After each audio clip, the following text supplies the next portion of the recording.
You were listening to the Wrestling Changed My Life podcast, episode 89, with Tom Ryan. You know, you're only a walk-on if you view yourself as one, right? And how you see yourself is so much more important than how anybody else sees you, right? You never see yourself through anybody else's lens other than your own, right?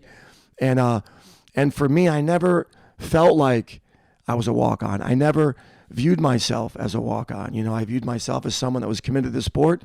And whether or not anybody in the organization knows I'm going to have an influence in it, I know I'm going to.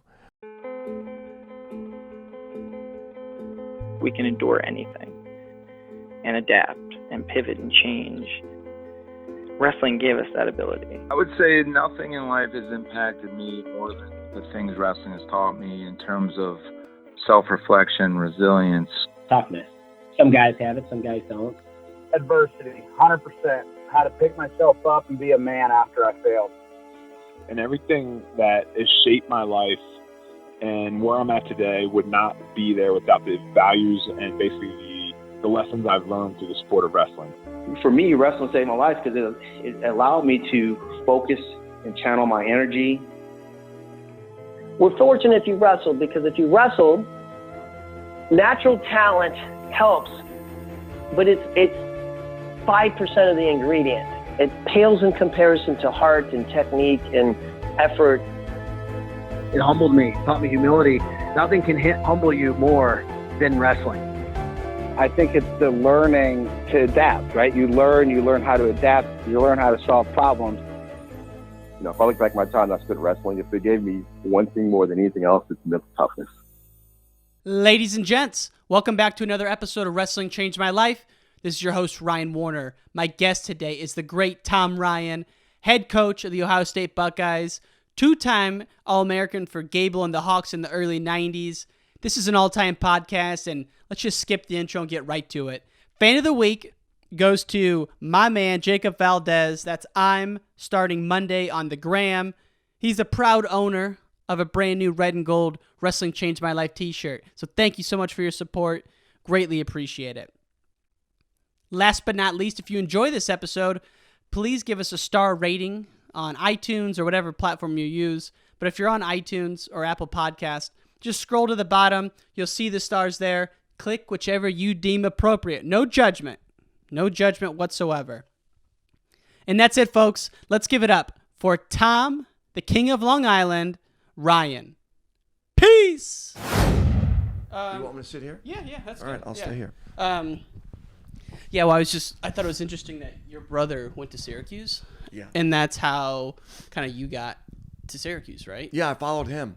I mean, he actually initially committed to LSU. Okay. My brother did. He committed to LSU, and then LSU dropped. Larry Shakatana was like, hey, I'll fund the program, and LSU decided to drop the program. So my brother went a little further north to the University of Tennessee, where he wrestled with Gray Simons, which is where I was going to go. And then my senior year in high school was my brother's, my junior was my brother's freshman year at Tennessee, because LSU dropped, went to Tennessee, and then Tennessee dropped, and he went to Syracuse. So coming out of high school, my senior year, he was at Syracuse. He was a team captain there, and my soul, the deepest part of my soul, wanted to wrestle at Iowa. Yeah. But I didn't win the states my senior year, and not that it would have mattered. But, I never had the chance to go to the University of Iowa. So I went to Syracuse, and I was happy there for 2 years, and then decided I should look for something else. But so I went with my brother. Where'd the love start for Iowa for you? The camps, I think. I just back then there was, there was no internet. Right. You got to watch them wrestle now and then on TV.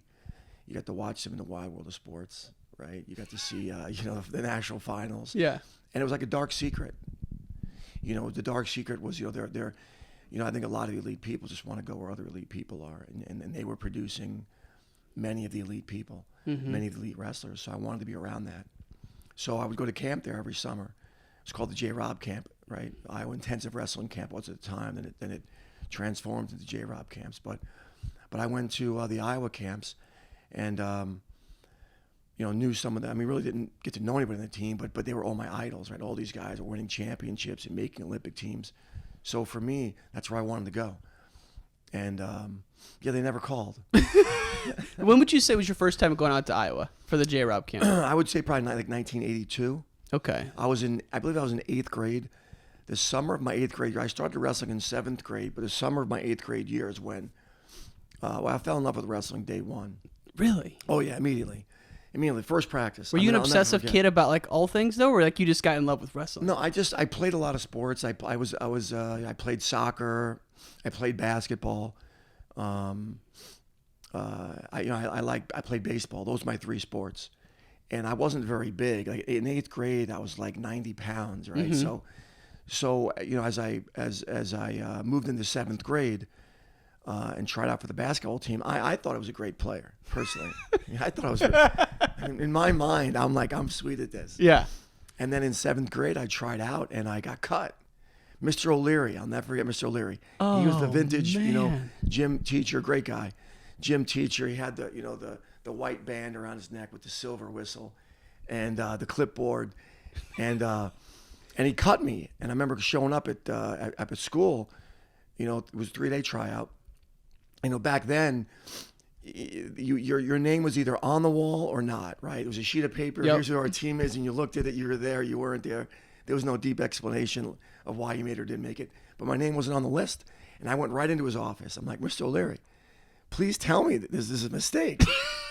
It's like that can't be right. Yeah. And he's like, listen, I'm sorry, you didn't make the team. You didn't make the team. So I went home, and my brother didn't start wrestling till later. I believe 9th grade. And that night, and my mother was never like, we had 7 kids. She was busy taking care of the family. She would never get involved, right? Listen, you handle your own affairs. She had too many other things to do to worry about me making the basketball team. She was disappointed, but she wasn't going to get involved. So my brother's like, you're going to wrestle. And I'm like, I am not wrestling.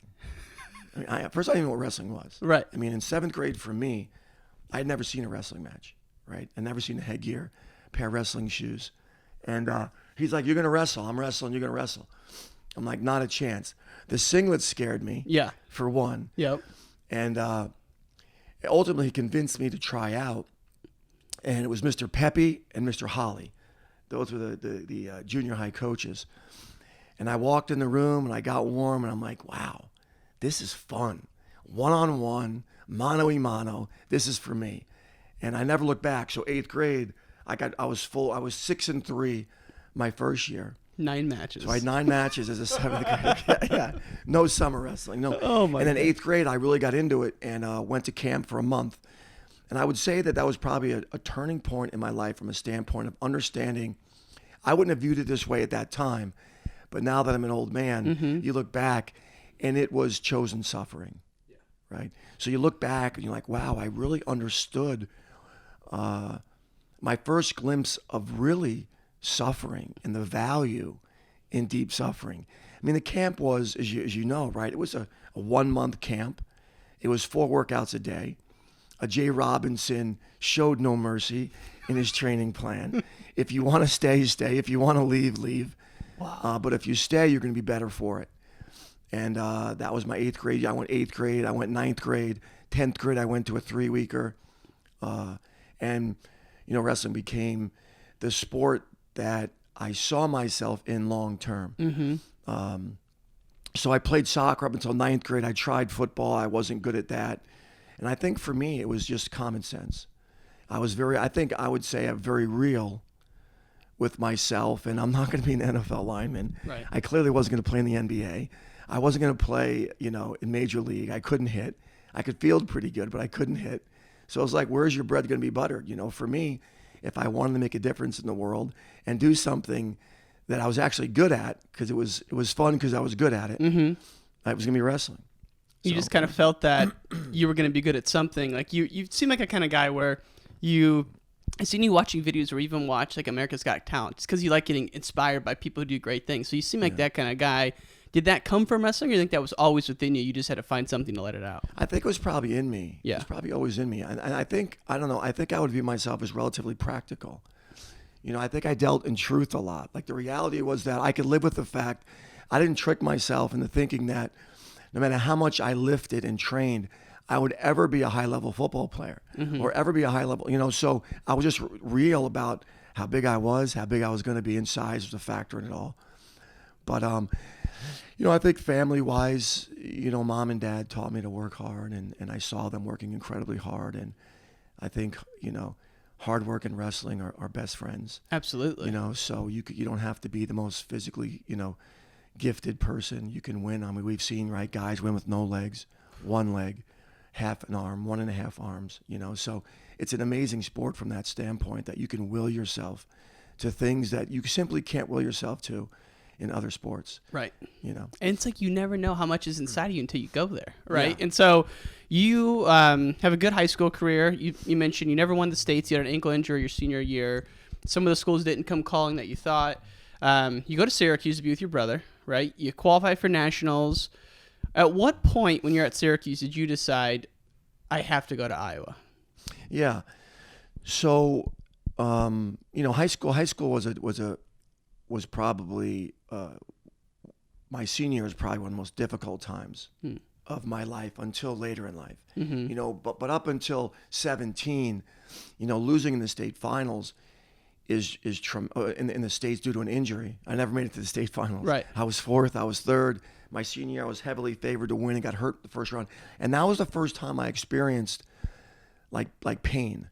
Not pain from the ankle injury, just pain from not attaining something that I couldn't fathom happening. Right. So some of the schools that were on me dropped off of me. And that to this day has been a driving force and a learning tool.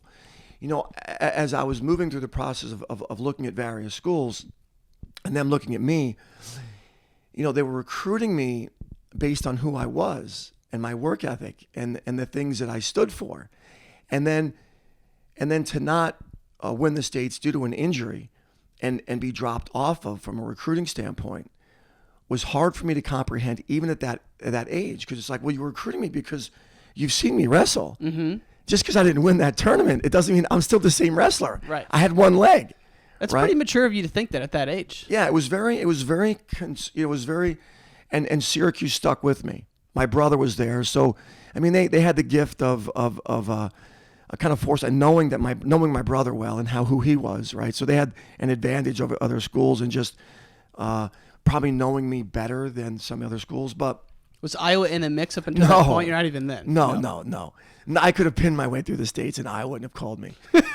I mean, I was realistic on that. I wish they would have, but and my family was in a position where my dad did pretty well at that time. My parents separated when we were young, and we really needed some financial help, and Syracuse offered a full scholarship to me. My brother was there, so I wouldn't say it was the easy choice, but it was the comfortable choice. It was the common sense choice at that time. And Syracuse was doing well. We won the EIWAs at Syracuse. We had a good team, and so it was. I went to Syracuse. My brother and I were roommates, and it was a great experience for 2 years. Awesome. So did you? I've heard you say this in the past. Did you see the Brains wrestle that winter when they were at a duel on the East Coast? Yeah. What was that story? So the decision to leave was, it was in the winter of my second year at Syracuse. Right. The stirring in me kind of started again to be there. We were wrestling in the Penn State Open. Syracuse was, and the night before the Penn State Open was the Iowa-Penn State duel meet. So I chose to go watch the duel. So I went to the duel and I watched Tom Brands wrestle. And he lost that night. I believe he lost to Jimmy Martin. But the fire that he wrestled with, I wanted. That's what I admired the most about the sport. I want people clawing their way to points, right? And he had that. So it kind of, watching the whole team wrestle, it kind of reignited this fire in me. And I finished the year at Syracuse, but I had made up my mind that I was going to leave. Yeah. Yeah. So the season ends, and Chris Campbell. I've known him, Chris Campbell. Chris was a absolute specimen. He was an Olympian in '80, right? And an Olympian, it was '92. And he came back. Came back. Yeah. Well, he retired for 11 years. Was he the world champ in '91? He was a world champ, and he was voted as the best technician in the world in, I think, 1979. Okay, because he beat Mark Johnson a couple times. He was fantastic. I think his 79 was the best technician in the world. Won the world champion. Favorites to win the Olympics in '80. They boycott. Yep. They boycott. 12 years later, fast forward, he's an attorney now, and he was trained. He was a coach at Syracuse.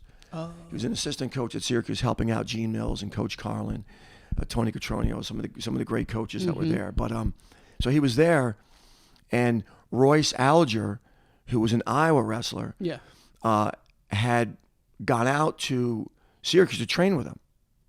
So I was, I was at every practice watching them train. I had made up my mind. I was already going to drive. I was leaving. Well, Royce is there. Ironically, happenstance is that Royce has a one-way ticket out there because he didn't know when he was going to leave based on the training. What a wild man. Yeah. He flew there to train. And when they both felt the training was enough, they were just going to buy a flight and go home. Yeah. Well, I watched all the training sessions. I was in all the training sessions with them, and I'm like, well, I'm heading out there. He's like, well, heck, I won't buy a flight. I'll just jump in the car. Do you mind? Right? So no problem. So he jumps. I had never met him before. Didn't know him. He was never one of my camp counselors out there. I'd watched him wrestle on TV, and I admired the way he competed. Mm-hmm. And I don't want to say I was shallow at the time, but wrestling was my god. Right? Wrestling, if you were good at wrestling, that was everything. It was everything, right? Yeah. You immediately had my attention. And he was the Iowa poster child of the late 80s. He was the Iowa poster child. I mean, you couldn't be bigger than Royce Alger. No, he was the man. Yeah, he was tough and gritty and wild physical. Man. And, yeah, he was just a poster. Yeah. And I didn't know that. I just knew that he was tough. Right. And I knew that he won a lot.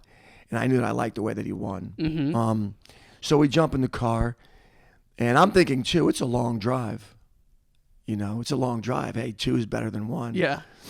And we jump in the car, and we don't know each other at all. And what? Yeah, I know. And he says to me, so we start driving. He goes, hey, put this. I had a Ford Escort GT, a red Ford Escort GT. My dad had gotten me for Christmas, and I was so grateful for that thing. And it was Christmas on my sophomore year at Syracuse, first time I had my car. And so we start driving, and he hands me a cassette tape. He goes, put this in. Now, usually, I believe that the driver has say over the radio. Definitely. Right? I mean, isn't Definitely. that like Yeah, it's kind of a rule of the road, right? So, but really young guy, he's older. Oh, yeah. I listen, I'll do it. I'm in, man. Whatever you want me to, I'll put in whatever you want. You want to listen, whatever you want to listen to, I'll listen to it.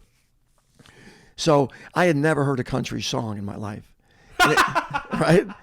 I had never heard a country song. I mean, I'm from New York. I'm from Long Island. I mean, I'm listening to, disco and Michael Jackson. I like classic rock. And so I put the tape in, and it's country, and we start this trip from Syracuse to Iowa. And maybe we left at 5, 6 o'clock at night, so it's going to be a long drive through the night. So we start heading along Route 80, and he's sound asleep, and I'm driving, and it's late at night, and I'm a bit tired. And I remember as soon as he fell asleep, I would give him a little nudge with my elbow and look at him, and he was still asleep. So as soon as I hit stop on the cassette, on the cassette, he woke up. He opens his left eye, and he looks at me and goes, put that back on. Right? Jeez. So I put it back on. I drove the whole way. He didn't drive a lick. I drove all the way to Iowa. He had graduated this time. We got to his house around, 4 or 5, 6 in the morning. It was early. I laid on the couch for a minute, and then moved into an apartment out there, and the rest is history. I ended up staying. Did you move in with Terry right away? I didn't. First, I stayed at a hotel for a little bit. I made a friend out there, kind of on the outskirts of the program. Stayed with him for about, it must have been about 2 or 3 weeks.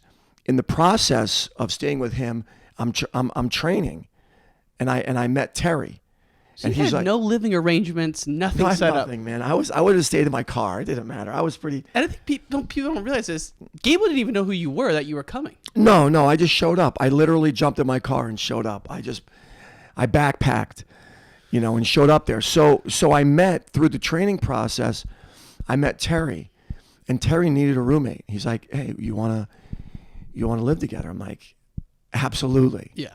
I want to be around, the power of the people you surround yourself with. So, I was out there for 3 years. I redshirted and wrestled too. And all 3, I made it. I made it with Terry. You're living with him the living full with 3? him. Yeah, we made it the full 3 years together. Okay. Nobody else made it the full 3 years. Is the hockey story a true story? The hockey's true. It's 100% true. Yeah, it's true. So, practices were hard, as you would expect. Practices were tough. So we come back from practice, and I was living with Terry at the time. Well, I was living with Terry all 3 years. I'm living with Terry. We come home from practice. He was immaculate. Terry, very neat. How do you mean? Neat, cleaned, organized. Terry Brands was extremely organized with his life. Wow. So whether it was the food we were going to eat, we would make pasta, put it in a big vat. We'd grill chicken, put it in the vat. You'd come home from class, you'd grab a pan of pasta, grab a hand of chicken. It was quick and easy and healthy. Man. And we were pretty organized with our nutrition. But we come home from practice, we're on the couch, we're watching a hockey game. And he starts yelling at the players on TV. We're on the couch. And he's just so intense, right? He's just such an intense person. He's yelling at the TV. And I'm tired and I'm cranky. Practice was hard. And I'm like, dude, relax. He was mad that they couldn't stay in longer than 60 seconds. They're in and out. He's like, they're wimps. They're not even fit. Why are they coming out? And I was like, Terry, it's a power sport, man. They're in for a minute, they're out for a minute, they're changing lines. They're wimps. And he's yelling at the TV, and he takes a water bottle and he throws it. And I'm like, you're a wimp. And he goes, you're a wimp, right? And now we're in a mindless conversation, just yelling at each other. Yeah. So we live directly across the street from Carver Hawkeye Arena. So it's got to be 8:30, 9 o'clock at night by now. And, we're arguing with each other. I call him names. He's calling me names. So thank God he was a 26-pounder and I was a 58-pounder. Well, I probably would have never said any of that, right? Yeah. But I got size on my side, right? So we walk cross street. I go, let's go see who gets tired first. Let's go see who the bigger wimp is, you or them. And he's saying that to me, and we're going back and forth. And he's a 26-pounder. Yeah, he's 26. He doesn't care. So we train together. So we walk, literally, it's right across the street. Our apartment was literally a stone's throw away from Carver. We get into the wrestling room. We get our stuff on. And we must have wrestled for, it'd probably be over an hour. And we're fighting, but no one's throwing punches, and we respect each other. No one's throwing punches. But we're wrestling full go. And I remember it this way. He may remember it a different way. But this is how this is the way I remember it. I remember saying to him, listen, I'm never going to quit. And I know that you're never going to quit. So what do you say? We go get some ice cream. That's how it ended. That's how it ended. It's like, you're not going to give in. I'm not going to give in. Yeah. At some point, you realize you're in the midst of something extremely foolish, and let's put an end to it. So we walked back across the street, and it was like nothing happened, and spent the next couple of years together. Yeah. So when you moved in with him, what are some habits or routines you noticed him doing over your 3 years that you had never seen before that kind of stood out to you as unique to someone of that caliber? Yeah, I would say everything in his life was organized. His room was immaculate. He made his bed every morning. His desk, like every pen was facing the same way. His Bible was right next to his bed. His nutritional habits were incredible. He, from cleaning up your dishes, he took care of his own stuff every time, every place, everywhere. You never left a sink in the sink, a dish in the sink, right? You never left a fork in the sink. Right. You were organized with your meals. We cooked on Sundays for the week.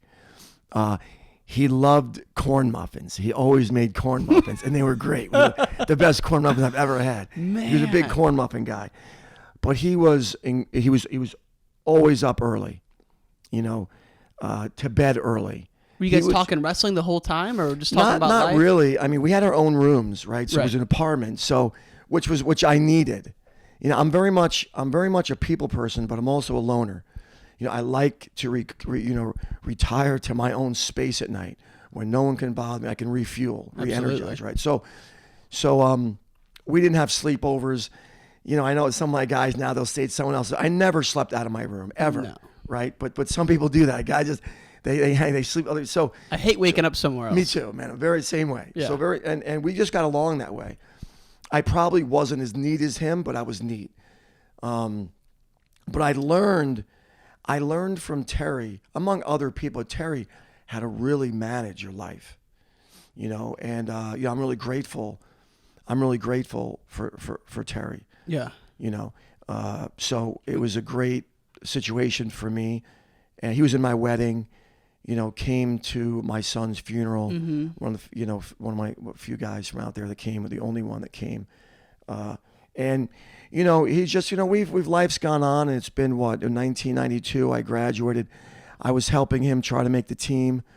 Flew out to do some training with him. 96 or 2000? Yeah, both. 90. It was 96. It would been 96. By 2000, I was too embedded in my coaching life, but in 96, I flew out with him and to his place and stayed with him and helped a little bit. But yeah, just grateful. What a great guy to live with. I mean, think about you, that winter, you're watching them 6-7 months later, 9 months later, whatever the heck it is, you're living with the guy. What an ideal situation. So you redshirted your first year. Yeah. He tried to pull my red shirt, but I didn't get released. Syracuse they didn't want me to leave. Right. So I would have wrestled that redshirt year because I had beaten Pat Smith that Christmas, which is really what was in the first time that I know Gable noticed my passion, but he brought me in the office. He brought me in the office the first time I was ever in his office. Wait, you wrestled Pat Smith before the finals? Yeah, I wrestled him my first year at Iowa. So the first year he won it. But before he won it, I wrestled him. Right. So I wrestled him before he won his first of his 4. Yep. I wrestled him at the Midwest Classic in the finals, and I was redshirting that year, and I beat him that year, and shortly after that, within a week of me beating him, Mark Ryland got hurt. So Mark got hurt, and Gable wanted to pull my red shirt. But when I got back to Iowa City from the Midwest Classic, it was like December 21st, 22nd. It might have been 28, 29. Second semester hadn't started yet. Gable said, "Hey, come in my office." So I went, and there were no cell phones at the time. But so he said, "Come in, I want to talk with you." So he brought me in his office, and it was one of the single most fulfilling moments of my life when I reflect back. Right? He said, "Nice job. We've got some scholarship money left here, and I'm gonna give it to you for the second semester." I said, "Wow, Coach, that's incredible. I appreciate that." Because you were a walk-on. Yeah, I was a walk-on. Yeah, I walked on. Yeah, and he said, "We got $300." Right? But listen, right? It could have been $1. 30 million. Yeah. Could have been 30 cents. The fact that the human version of Christ, right, for me at that time in my life was, holy cow, he noticed, he recognized, and he can see that I'm going to help here. Yeah. And I think that it's so important in general. Just for, I said this the other day in the press conference. I was asked this question after we wrestled Arizona State, but simply, you're only a walk-on if you view yourself as one, right? And how you see yourself is so much more important than how anybody else sees you, right? You never see yourself through anybody else's lens other than your own, right? Yeah. And for me, I never felt like I was a walk-on. I never viewed myself as a walk-on. I viewed myself as someone that was committed to the sport. And whether or not anybody in the organization knows I'm going to have an influence in it, I know I'm going to, right? And I didn't need, although it's nice to have constant reinforcement. I had that in my home. Mm-hmm. You know, I had people that believed in me my entire life. And sometimes young people don't, right? That's just not the home they grew up in. So you're constantly seeking belief from somebody else. Right. And I had that. So I didn't need Gable to put his arm around me every practice and say, hey, I saw you had a good practice today, right. you know, because I had that foundation. So he said, I'm going to give you some money. It was $300. And I would have wrestled that year, but I couldn't under rules. The transfer. It's interesting about your self-belief, because I feel like people put too much praise on the compliments they get, and too little on some of the negativity they get, right, or vice versa. So they're weighing the things, a little bit offhandedly, meaning that if someone says something bad about you, don't let it bum you out as much. Just know that you're true to yourself. Do your own thing. Yeah, right? yeah. Max Lucado has a great book. I think it's called The Wemmicks, and it's a must-read for anybody. Okay. And it's a couple less than a couple hour read, but it basically is just having a sheen on your skin that when things are said to you or at you or towards you, they don't stick to you. Mm-hmm. You got to learn how to be a landlord of your mind. Yep. Right. To not allow to have a filter. Right. We've got to learn how to filter what's coming in, what we're letting stay in, because ultimately, right, we know that if it stays in our minds long enough, that we're gonna become that. Right. Right. At the end of the day, right, we become our thoughts. Right. Right. So for me, I was just really blessed to have a father that had relentless belief in me. I had a brother and a family and a mother and friends in the community. I mean, I was just in a really good environment of people, coaches, that I never longed for belief. Right. I mean, unbelievable. You had that, because a lot of kids don't have that. Yeah, most kids don't, right? So you look at something like Beat the Streets. I'm in the Chicago Beat the Streets. Mike Powell's running that. It's like any of those programs that are doing something like that, totally selfless, is a beautiful thing, because when you don't have that self-belief at home, how can you get it in yourself? Yeah, no question. I mean, it was a gift. It was a gift, and it's a gift to anyone. And it's the critical role of coaches. Right. Right. Because more often than not, we'll run across people that don't have that. Right. Right. That weren't granted that gift, and it's a gift because you didn't choose it initially. Right. You were born into it. Right. To some degree, you're born into it, and some people are born into homes where dad died young and mom's struggling, or didn't know dad. Right. Or dad struggled, right? Or dad struggled because dad never had someone that really believed in him. So there's a vicious cycle. And as coaches, it's a responsibility to break it, right? In those that need it. So not to get too philosophical and deep. I love it, because you're talking about situations where single mom, no dad. That's stuff in the United States, right? Yeah. Think about somewhere in Africa, wherever. Like, we got it good over here. Even the worst people here. Right. A couple more things in Iowa that I want to hit on your coaching career. Yeah. But so when you think about Gable, I've interviewed probably 25 people who talk about Gable, what makes him great. One of the things to me that jumps out is he was okay with giving guys individual attention, right? Yeah. Lou Bannock never practiced with the team his senior year. Yeah. That's a really fine balance. What do you think about that? Is that, in your opinion, what made him as effective as he was? So I think the first thing for me that made him one of the elite coaches of all time was the fact that he was so incredibly trustworthy. Because progress ends when trust ends, right? Or progress slows. And in order to have progress, you've got to have trust first, right? It's trust and then progress, right? We talk a lot about this. Tervel Delegnev, one of my great coaches here, talks a lot about this.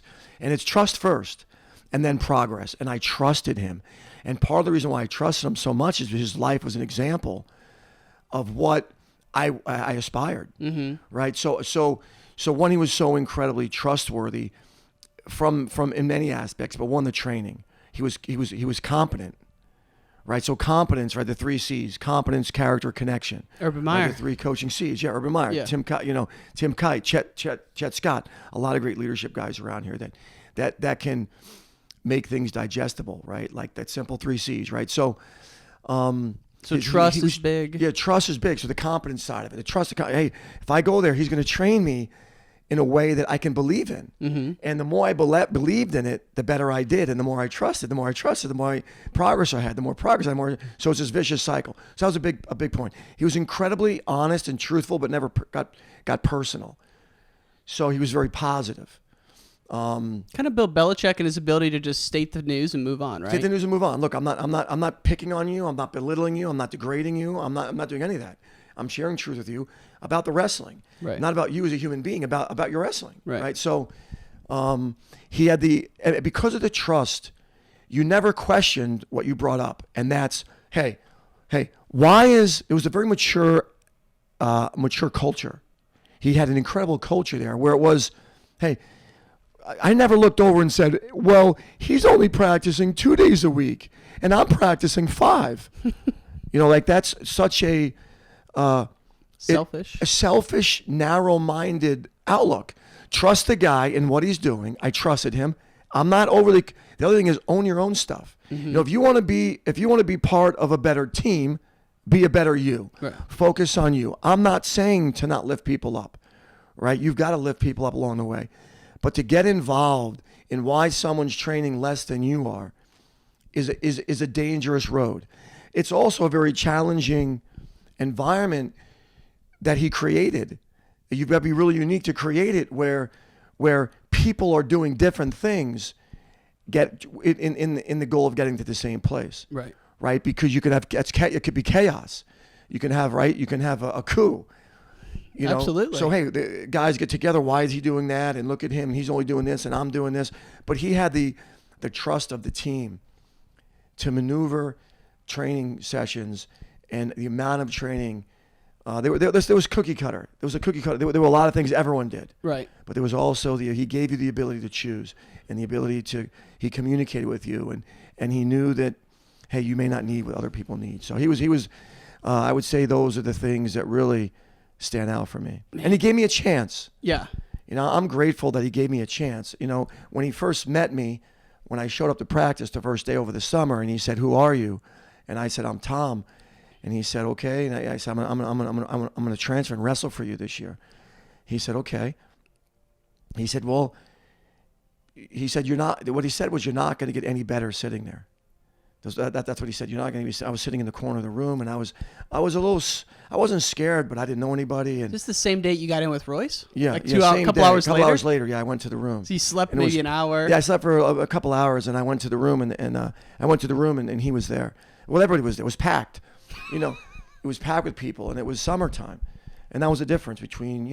I love Syracuse, and I'm grateful for Syracuse, and I have great memories of Syracuse and great friendships there. But this was a different place. It was a different culture. And Syracuse, there might have been a couple guys in the room. This room was packed with people. And I knew where the room was because I trained there for 3 summers, right, as a camper. I knew the area. So when I went to the room and I was sitting there, he said, "Go wrestle these 2 guys," and they were the Steiners. Oh, boy. I didn't know who they were. But they were smaller than me. I'm like, I'm going to They hadn't made the breakout on the NCAA No, yet? they were freshmen. They hadn't they had just completed their freshman year, so they had redshirt freshmen. One was a 34-pounder at the time. One was a 42-pounder. Yeah. And I was a 50-pounder at Syracuse, so I had size on them, and that's all I needed. I was going to crush them. And you didn't see a qualifier, too. It's not like you're a slouch. No. I was 2-2 at nationals and didn't place and was disappointed about that. But I start drilling with these guys. So Gable's running this workout, and we're drilling, and these 2 guys, you would take them down in the drill, just practicing your moves. You're going through your positions, and it was a 3-way. So I go on Terry goes on Troy goes on me, I go on Terry. And this thing's going viciously for like an hour. And the thing that hit me was when I took them down, the next one, as soon as I stood up, they were in your face for the next position. And the pace, I couldn't take the pace. But I remember being exhausted at the end of this practice and Gable, at the end of this drill, and Gable saying time. And I was like, "God, thank God." I mean, that was so hard. Yeah. This drill was so hard. And I was like, that was a great practice. And then Gable, I'll never forget, he said, "Are you guys warm?" It was a warm-up. And I was like, holy cow, this is bad. This is not going to go well. I mean, you get that mushy feel. Your legs are mush. You feel like you have no strength in your arms.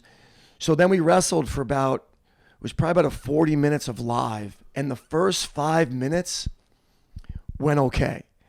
And the next 35 were a disaster. I mean, I got beat unmercifully by these twins. And it was a crossroad for me. I remember it to this day. It's a crossroad. I got in my car. I remember picking up my stuff. I walked up the stairs of Carver Hawkeye Arena. I went out to the parking lot, got into my car. It was a hot summer day. Car was baking hot. I know I had blood everywhere. I know I could barely lift up my head to even drive the car because they had pulled on it so much. I'd never had people pulling my head so hard. They pulled on my head.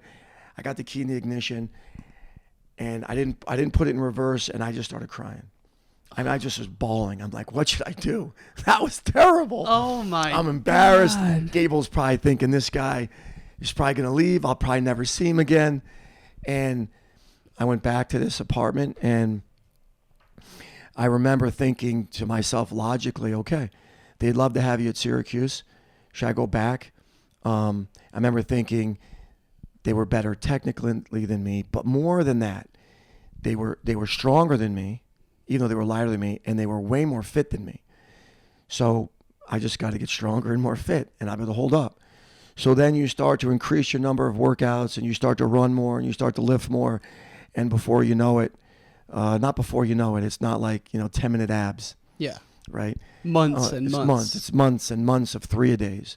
And 3-a-days. Yeah, 3-a-days, constantly 3-a-days. Oh, lots of 3-a-days. Did you do 3-day that day, or did you take the No, I rest went of the day back off? that night. I went back that night and ran and lifted, but Oh, you did. yeah, mostly 3 days, and mostly 3 days, and then at some point in time, the tide changes. Yeah. Right, and you go from and there's simple things you can hold on to, right? Just a little nugget. I got to his leg. I got in on his leg deep. I actually finished 1 of 10. I finished 2 of 10. I got 3. I got 4. I got 5. And before you know it, you start to control the workouts, and you establish your mind gets so strong that you expect to be the guy that wins the workout, right? So it was a great process for me. And without people around you, they did not care at all about how I felt. They never once do I remember anybody in my life worth walking alongside really feeling bad for me. Mm-hmm. Right? Mm-hmm. They never felt sorry for me. They just beat me unmercifully. Right. Right? And it wasn't even me. It didn't matter. I was a faceless, nameless person. Their goal was to be the best, and they knew that the way to be the best was to train at an incredibly high rate, and anything in their path was going to get steamrolled, or it was going to fight back. Right? It was either going to give in or fight back. Right. And I made up my mind in the car on the way to the hotel that I was going to fight back. Well, I'm like, how lonely is that for you? You're out there by yourself. And I don't know if you're at the hotel or the apartment at this point, but just think about, staying in a hotel by yourself, it's kind of a lonely thing. You're out there. When I look back at it, like you look back, I know we talked, off air, look back at your life, and I look back at it, and I would say now that I was crazy. Yeah. Like looking back at the young me, I would say that dude was nuts, right?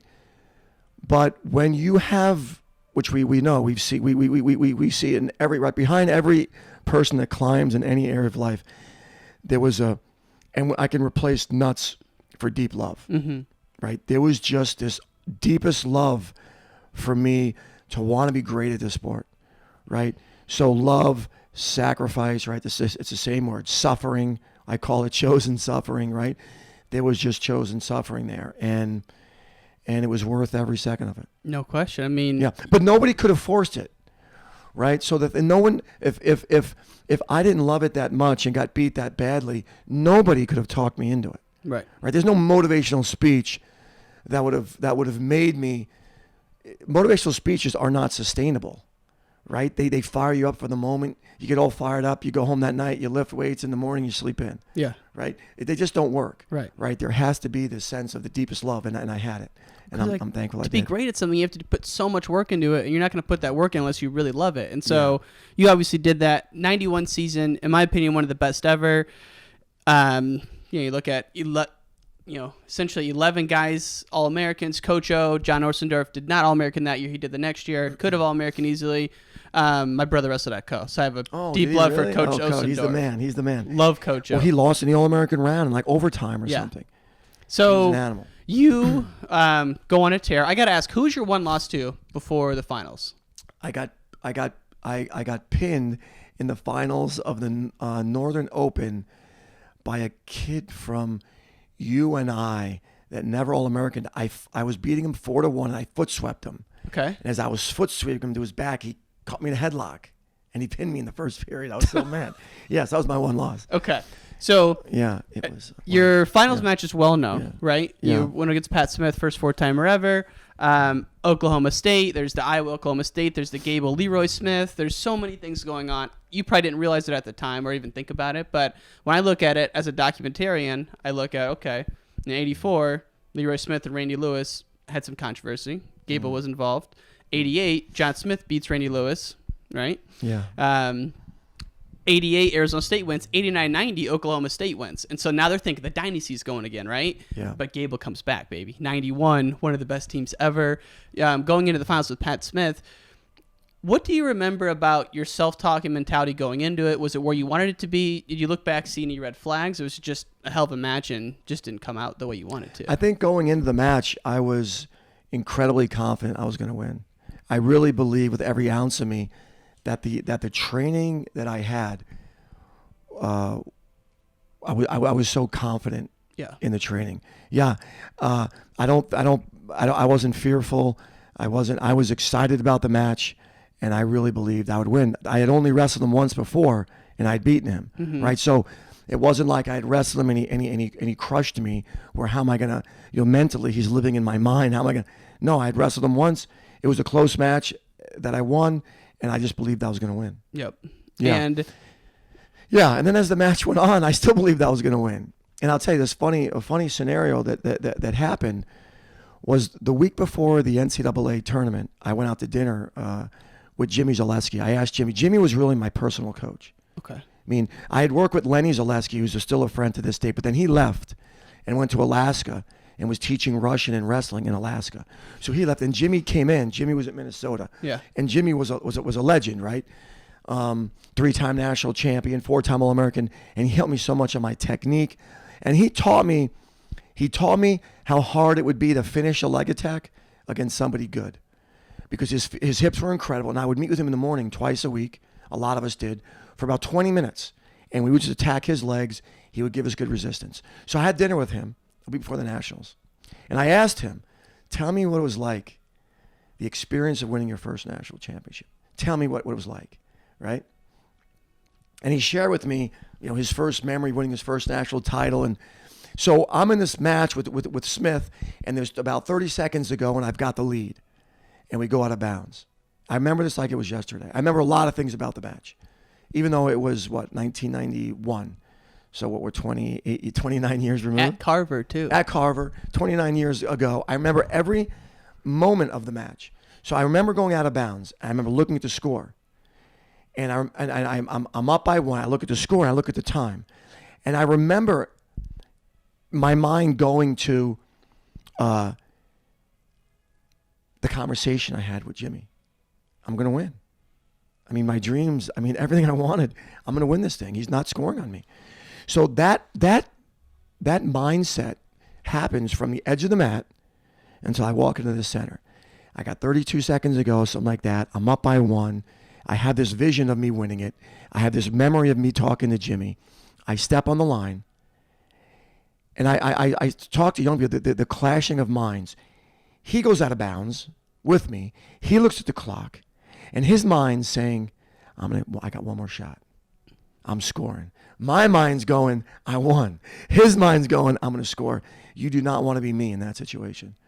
Right? You want to be the mindset that's always attacking. Yeah, he's thinking, I'm getting ready to go as hard as I can for 30 seconds. You're thinking, back to a dinner you had. Yes, I'm thinking, yes, not a good situation. Yeah. And that all happened so quickly. So he takes me down, right? He low singles me, takes me down maybe 20 seconds to go. And I'm going to get out. I'm convinced I'm going to get out. And this is funny. This happens years later, but I don't get out and I lose. Yeah. Right? It's heartbreaking. I lose. I got another year. I'm going to come back next year and get him as my junior year. I'm going to get him. This is really funny though. But I'll end with that because maybe we'll talk about it later. Hit it. No, keep going. So now the year we won the Nationals as a coach, I won the Nationals in 2015.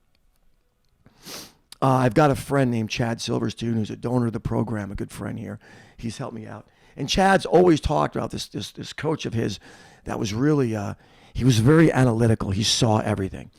But I remember in the national finals being in a position where I'm going to reverse him. Like there's nothing he can do from a leverage standpoint. I'm going to come out on top. And for some reason, I remember this day, I couldn't move. And I remember after the match, walking off the mat, thinking about that one position because he took me down. Yeah. And I'm going to reverse him and win. And I remember thinking, he's superhuman. Like there's no way. Like it was how could he have held me there? He was so strong. Wow. So fast forward, this guy Chad, we win the nationals, and he had talked about this coach that was really analytical, blah blah blah. So we win the nationals, and he sends me a video of the national finals. This is 15. This is 24 years later. Mm-hmm. He goes, hey, watch the last 10 seconds. I had watched the match so many times, right? He goes, my coach noticed something in the match about the last 10 seconds. I'm like, what did he notice? What could it possibly be? What would it be? I've seen it so many times. So he said, he has a hold of your headgear. So I'm sitting up, and he's grabbing on. His fingers are inside my headgear. Oh. So I'm like, come on. So he sends me the link, and I watch it. It's clear as day. His hand. So I'm doing a sit-up. I'm above him. Is this when he went out of bounds with 3 seconds left, or right when he got taken before down? that? Okay. Before that. So right when I get taken down, I'm rolling into him. I'm rolling into him, and I'm going to reverse him, and I can't move. And you'll see his hand inside my headgear, right? So it's funny, right? It's funny. So it's over. It's long gone, right? And so I watch it. I'm like, wow, that it cleared so much up for me. Superhuman strength. 24 years later, I'm like, oh my God, it cleared so much up for me. So I take the clip and I send it to 2 people. I'm way over this, right? Yeah. I mean, he won. He's a better wrestler that night. It's not about that, right? But so I send the clip to 2 people. We had just won the nationals, and Logan had just become the 4th 4-timer. Yeah. So I send the clip to Logan. I go, Logan, you're the 3rd 4-timer. I got cheated, right? Yes. And I sent it to Gable. I go, Gable, how did you miss this? So I send him a link. Yeah. How did you miss this? So I got 2 responses. The first response from Gable was from Gable. The second response was from Logan. The response from Gable was, your team, he goes, it's 2015. Your team just won the nationals. Congratulations, get over it. That was it. God. That was what it. did Stieber say? Stieber's comment was, Coach, we should send this clip to the NCAA, and you should re-wrestle the last 10 seconds. That would be Logan. priceless. So Logan's just like a classic. I mean, he's amazing. hilarious. Classic Logan response. So do you think you would be the head coach at Ohio State today if you would have won that match? Wow. That's a great question. I don't believe in chance, right, in anything in life. Because you probably wouldn't have gone to Hofstra so early. You probably would have wrestled senior level a little bit more. I don't know. I don't know. I think that's a good question. I don't know. I like to think that everything that happened in my life happened for a reason, and it led me here. Right. And that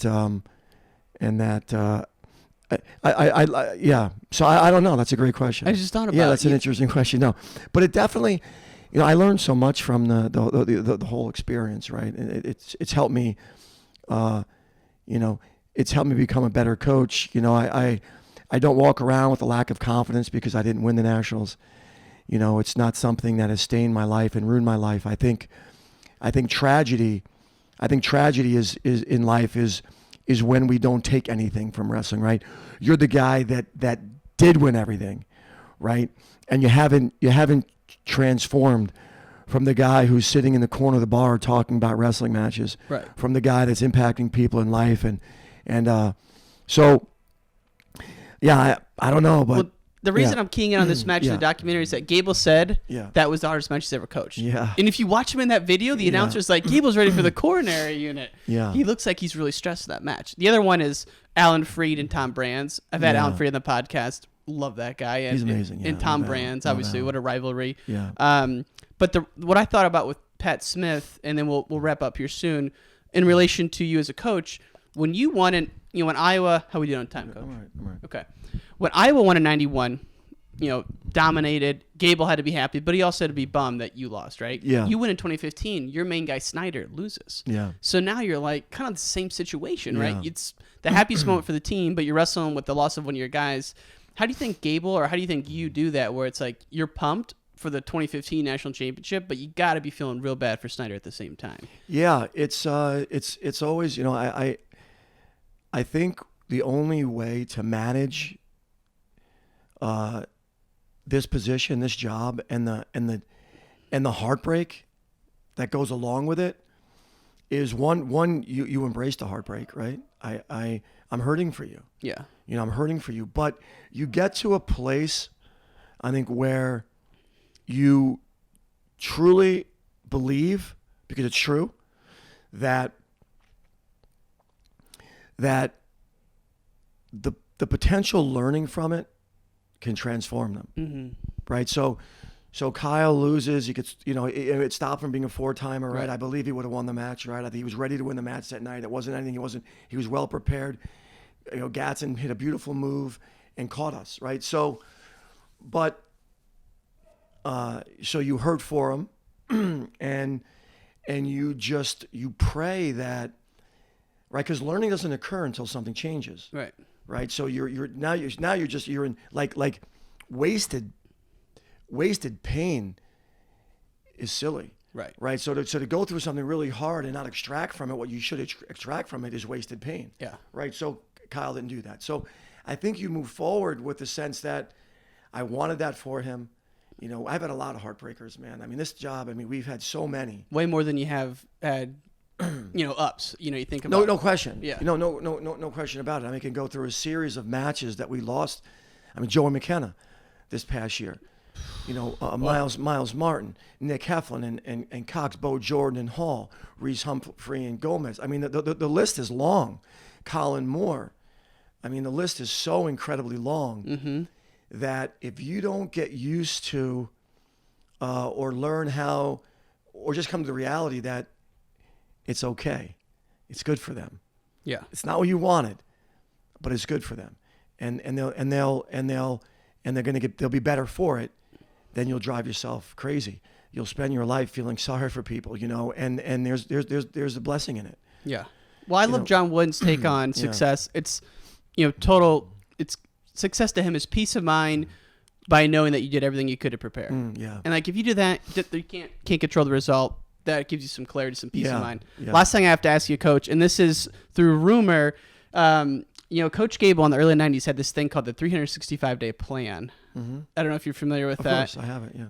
Did you, he claims he doesn't have it, so either you or Tom Brands took it, but... That's funny. I have it. I still have it. You do? Of course. I used it in my job interview here. What is the plan? Give us this. When did you have to sign it? What is it? I've only heard rumors about it. Oh, I have it. Let me see if I have it here. I definitely have it. Because maybe a coach has it right now because I let... it's just an annual plan for training. It goes through different seasons. You're talking about his annual training plan? Yeah. Oh yeah. But he typed it up on an old typewriter, right? Oh yeah, it was on an old typewriter. I have a copy of it, and You had to sign it, right? Oh yeah, you had to sign it, and wow, where is it? I have it. I used it in my interview here on an annual. I've used it ever since he gave it to me. So it's basically. Everything from how you train, how you think, how you live in every season of life. So he had it broken up by championship season, preseason, postseason, summer training, and it was just a breakdown of best practices for success in each of these seasons of your life. So I took it, I tweaked it at Hofstra because Hofstra wasn't Iowa, and there were some different timelines were different, and I've used it ever since. Yeah, it's part of my plan. I love it, man. Yeah, I used it to get hired here. And the guys had to sign it? Did you have to sign it, or? I don't have them sign it. I just use it now. We have team rules and stuff we sign. Yeah. So I just have team rules that they'll sign, but I use it as a framework for my coaching. I'll send you a copy. I'm laughing. I'd love to have a copy. I'm Yeah. laughing because when I brought it up to Gable, I was talking about it. He's like, oh, yeah, we used to do that. I'm like, do you have it? He's like, no, someone stole it. I go, what? That's funny. He's like, either Tom Ryan or Tom Brands has That's it. really funny. I have it, and maybe I did steal it. I don't know. If you have but the I know original one, I got to see that at some point, Yeah. man.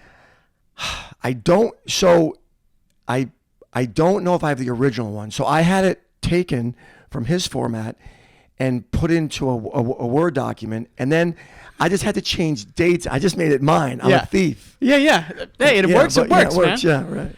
Cool. So, Coach, as we step away from kind of like wrestling for a second, just think about life principles. 'Cause that's what wrestling teaches us, is principles for life. One of the things I've heard you say is that you're kind of known for being on your phone at home, right? Or your wife. It's a pet peeve of your wife's, but I think it's more of a kind of an example of being present, right? Because if you love something, like you love coaching, like I love podcasting, it's hard not to do it all the time. But at the same time, our relationships matter. Right? Sure. When I'm with my girlfriend, she doesn't want to talk about wrestling. Right. So how do you do you have any techniques for staying in the present, or is that something you work on every day? It's an everyday thing. I'm asking from a friend. No, my wife. You want my wife to answer this, not me, right? So I mean, it's a real challenge. I mean, it's simply a challenge. Because I mean, when you get, I'm on Twitter, so I'm constantly getting information. Whether it's not always wrestling. Whether it's current events. There's a missile strike. I can get information quickly. I also use my phone. There's notes in there. So anytime a thought comes across my brain, my mind's always running. It's in there. So anytime there's something to do with training, I put it in my notes. Anytime there's something I need to talk to a staff member about, I put it in. So it's not the social media thing only for me. So the phone for me is it's an organizational tool that allows me to brain dump. Yeah. But the reality is that and I believe this, right? I'm married now. We're going on 25 years. Wow. Right. So we have 4 kids, and it hasn't always been easy. It's been hard, and it's really hard when you don't communicate. Right. They say the average marriage communication is 14 minutes a day. Right, that's the average marriage, right? And in coaching, you can lose yourself because you're caring about so many others, right? I've got 4 kids in the house. I've got a lot of kids out of the house. I've got donors. I've got friends. I've got alumni, right? So you got all these things you're trying to manage. Yeah. But if you don't make the relationship a priority, the rest of your world will simply fall apart, right? And it happens all the time. Thank God my wife is tough. But what's your day like? Go ahead. I'm sorry. No, it's something that you have to be cognizant of, right? They're saying there's no success outside the home can replace failures inside the home, right? So the foundational piece of all of our lives, right, has to be present with your kids, be present with your wife, and there is no such thing as perfect balance, right? There are certain seasons of your life where you can be. But no bucket, right? At Ohio State Wrestling, we're talking about buckets. Yep. You got lots of buckets in your life. A bucket should never be empty, right? You never not reach out to dad. You never not reach out to mom. You're always keeping some fluid in those buckets. But there's just certain times of the year when we're getting ready for the NCAAs, some buckets are going to be lighter than others, right? So it's not easy. I went to a professional life coach for it. Really? Oh yeah. No, listen. I mean, I'm with your a wife mentor or by yourself? With my wife, by myself, with my wife. Was it humbling to do that? Swallow the No, little man, bit? no. Really? It's not. I want to be led too, right? I think everyone needs to be led. I don't care how high. Most of the time in the elite organizations in the world, the problem in the organization is the leader. Right? They're the cog in the wheel, right? So I don't want to be the cog in the wheel. If I don't want to be the cog in the wheel, I meet with a guy named Tom Rohde. Often, he's an athletes and action guy here that mentors me. I have a guy named Chet Scott that mentors me. And the people that are in my inner circle are willing to tell me the truth, right? So yeah, Lynn and I we called it freezing the phone. We got a freezer outside in the fridge, and I would put outside in the garage, a freezer in the garage, and you take the phone, you put it on the freezer, and you freeze it for a while. It's a challenge. It's still a challenge, right? It'll never not be a challenge. I want to win. I want to be successful, and you just got to make it.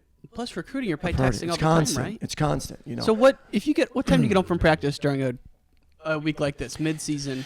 Yeah, so I mean, I'm in the house by 6:30. That's pretty good. Yeah, it's good. I mean, it's good. I mean, and you know, now and then you're traveling more than others. I've been traveling a lot lately out to the West Coast, and you know, as recruits, so you'll go see recruits and stuff and big tournaments. But fortunately for me, I have a really strong, incredibly strong wife. Right. So in the midst of some real struggles that we went through, you know, she was raised with you don't quit. Right? You don't quit. You make it work. You will yourself to it. Yeah. Right? So I needed a woman like that, because if I didn't, there were probably times in my marriage that it would have been easy to walk away. Especially since your parents were divorced too. Yeah, my parents. Yeah. I come from a family where both my parents were divorced several times. Yeah, right. Mine too. My dad. Yeah. Yeah, it's just hard. It's hard. It's hard work, but we made it a priority. I mean, we're more happily married now than ever. Mm-hmm. We went through some things. We lost a child. Of course. That was just, I don't know how we got through that, but we did. I've had second chances. She's needed second chances, right? Where we've fallen, which is why I'm a big fan of second chances as a coach. I didn't really need second chances in wrestling, but I've needed second chances in other areas of my life. Yeah. And I was granted them. And I'm a big fan of second chances, that you can transform. So I think the main lesson, or the main point here is just that in the midst of focusing on everybody else as a coach and a leader, you can never stop focusing on you. And you've got to make sure that you set some parameters. And there are nights we'll go out on date night and I'll leave the phone in the car. Mm-hmm. She loves that. She wants to be the center of attention, and she deserves that. Sure. It's just, as I've gotten older in life, I'm 30 now, just turned 30 this year. You think about the partners of high performers. To me, that is one of the most tricky relationships ever. Because when I was a kid and I heard that John Smith didn't have any friends, all he did was wrestling, I'm like, that's what I want to do. I don't want friends. I don't want anything like that. I just want to be a psycho like that. Right. And I still like that to this day. I love that kind of mentality. Yeah. Like, I'm obsessed with Tom Brady because of how dedicated he is. But at the same time, you can't be like that and have a good relationship. And if you don't have relationships in life, you don't have a life. Life is about relationships, right? So you can't sit in front of your computer all day and work. You got to be out there interacting with people and building relationships with your girlfriend, your wife, family, friends, whatever. But so, like, you think about the relationship between high performers and, is it okay? Yeah. High performers and their spouses. That to me is one of the most interesting things that I'm become fascinated with. It's just in the past 6 months. Yeah, I would say one. I mean, I without question have made the choice.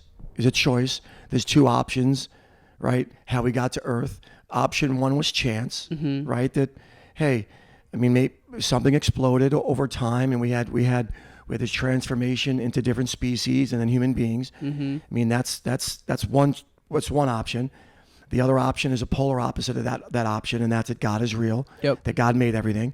I believe God made everything. I believe there's a God. So if you believe, once you move to that side, and we're not forced to choose either, right? The gift of choice is the greatest gift on the planet. So I've chosen God is real because I believe there are more facts to that. There's just me. So I'm not trying to impose it, but I believe that God's real, that Jesus Christ was who he said he was. And then once you believe that, then if you want to build a friendship, right? Any friendship, husband, wife, father, son, father, daughter, right? Mother, son, mother, daughter. If you want to build a relationship, you've got to get to know that person, right? And as I got to know God more, I came to learn that the reality, he says that relationship is the center of the family. That the family breaks down when that no child should come before a spouse. That's interesting. That's I mean, and the reason why I think I fall more in love with him is the more I got to know God, all of his principles are principles. If I lived by them, my life would have been way better. Not that it's not great now, but the struggles I had, if I could just follow his principles, and he says that is the center of the household. That eventually your children will leave, and when they leave, what do you have? Right. And if they leave, and you've neglected, you've lost each other, you have nothing, right? And that's when problems happen. So my belief in God has helped me center myself with some of the truths that he shares, that he teaches us, that he wants us to learn. And when we follow them, it's not a guarantee, right? But it is way more of a guarantee than us living the way we think we should live. Well, it makes things a lot simpler too. When you have a set of principles you live by, it's not, everyone knows what they should do most of the time. Yeah. Doing it's a different thing. Sure. But when you have principles like that, it's just a lot easier. Were you a man of God, a man of faith when you were wrestling? No. I mean, I went to church every week. Mom took us to church every week. I was raised Catholic. I was confirmed, had my communion, had my confirmation. I think I believed there was a God, but I never had a relationship with him. I think that would be where the difference would be. I kind of always had a sense that, listen, there's no way that this could all be here by chance, right? That was just a lot for me to fathom. And then when I lost my son, my priceless, right, so precious, its value cannot be determined, right? That's the definition of priceless. It's so precious to you that you can't put a price tag on it, right? Yeah. So when my priceless became finding the truth, right? My priceless wasn't God or wrestling. It was, what is the truth? And I studied and I learned. I moved toward God. And you've only learned that through enduring the most painful thing anyone can do, losing a child, as you've mentioned before, and you've said in other interviews. I can't even begin to fathom, so I won't. But my question is, how, since you've been there, how unimportant does everything else become when something like that happens? Was that, maybe that's not a good way to put it. Yeah, I mean, you get like, perspective. Like losing a recruit, winning a match. Like it's like it doesn't even cross your mind, right? No, not for a while. I mean, you're in the deepest, darkest place. You're at a level of pain that you can't. I was at a level of pain that I could never have imagined. But I think what's so important that when you come through it, I still get mad if the dog's toys are on the floor when I come home. Right? I lost a son. Yeah. How can that even bother you? Right. But the reality is that in the midst of your heartache and your pain, there are things that he wants us to cherish. Yeah. Right. And it's kind of learning how to live again. When you're in a spot that wrestling didn't bring me to my knees. Losing to Pat Smith didn't bring me to my knees. Having my ankle torn in the state first round of the states, my team didn't bring me to my knees. They were harmful, but losing a son, it brought me to a place of total submission, I'm in so much pain. I need answers, and I don't thank God that I lost Teague, but I thank God for what I've learned from it. And how long were you in that place of searching, or not stubbornness, but kind of resistance to God still until you submitted? Yeah. So immediately someone came to the funeral and gave me a book called Someday Heaven. He was a wrestler and he lost a daughter to brain cancer. He's still one of my great friends this day. His name's Greg Truns, amazing person. He sent me, he left the book there. I didn't really know him at the time, but he came to the funeral, left the book. I was going through stuff, letters and notes, and just trying to just manage my heartache and my wife's heartache and my kids' heartache. And how am I going to deal with this? How am I going to move forward? There was a time when I would have said I would never laugh again. I would never experience any joy. I mean, despite the fact that I had 3 surviving children, I was in the deepest despair. My wife didn't want to live. I mean, we were just in a terrible. Were you a drinker at this time? No, I never drank. I'd never really been a drinker. And I never, God willing, I never turned to anything like that. And the reason why I didn't was because we were getting help early on. We were getting help, and someone said to me, your kids are going to react to this in direct correlation to how you react to it. There'll be a reflection of you in this tragedy. So that kind of snapped me out of, listen, you don't have time to feel sorry for yourself. And so often, right, in heartache like this, in tragedy like this, the other children are neglected. And then they deal with, right, they're dealing with the same loss, and they're neglected. So early on, I took a piece of paper and I wrote, I split it in half. In the left part, I put God. On the right side, I put no God. And I read Greg Truns' book. It was called Someday Heaven. Mm-hmm. And he put his number, and I called him. He put his phone number in it, and I called him. I went to meet him, and we started studying together. He was a believer because years before that, he lost his daughter to brain cancer. He was in the same pain I was in, and all he was searching for was truth. We weren't searching for a cushy landing. We weren't searching for an excuse. We were looking for truth. And it was about 6 months into my deep study that I came to the realization that chance was out and God was in. And my list had some things on the evolution side and the chance side, and my list had things on the God side. And ultimately, there were more on the God side. There was rational thinking on the God side. There was also some irrational. This guy floating in heaven, like, what is that? But it was also irrational. You know, how could something come from nothing? What started the first nothing? Right. So there was irrational. So at some point, you have knowledge on both sides, you have information on both sides, and you've got to choose. Right? One is right and one is wrong. They're both not right. Right. And I think so many people just leave it there. No, you got to choose. Or you need a new pair. You need a new pair of wrestling shoes. You have no wrestling shoes. You got to pick one. Right. You don't get to look around at different shoes and never buy one. Season's here. So I think for me, the pain that I was in, it caused me to search. It caused me to find what I believe is the truth. There was enough information on that side that logically made sense to choose that. And I haven't looked back, and I never will look back. Some hard things have happened since then. There's tragedies all around me. There's heartache all around me, and it does not lessen my belief in God one bit. When the year you guys won, you had a tragedy on your team early in that season. Yeah. And so you had already experienced that. And so in that situation, it's almost like the whole team is your kids, and how you react to that, they're going to see that. Sure. You know, I mean, do you think that had an impact on that season? Yeah, I mean, you know, it's hard to share, educate, uplift in things. It's harder in things you've never been through. Yeah. Right. So you know, to have a perspective on something, it's always a little bit easier if you've actually experienced that thing. And for me, experiencing that, I mean, we just had a tremendous heartbreak in the life of Singletary. Right. His brother was one of the top recruits in the country, leaves his house within 5 minutes, hits a tree and is killed. Right. So we're talking to him through it. Yeah. Him through it. And just going through it, I think when you're in that kind of pain, you want people that have experienced that pain.